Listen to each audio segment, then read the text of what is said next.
Enoch Soranzo, presidente della provincia di Padova. Un suo ricordo dell'Istituto Barbarigo.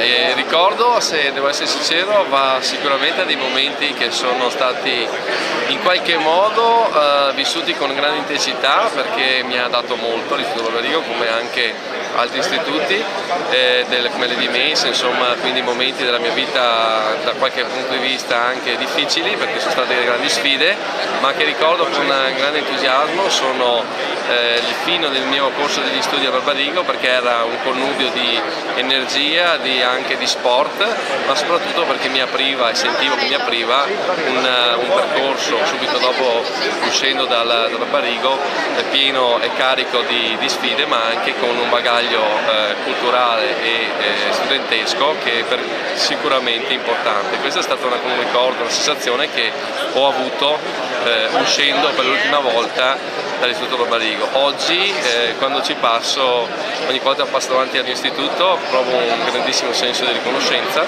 e tantissimi ricordi, ma estremamente positivi.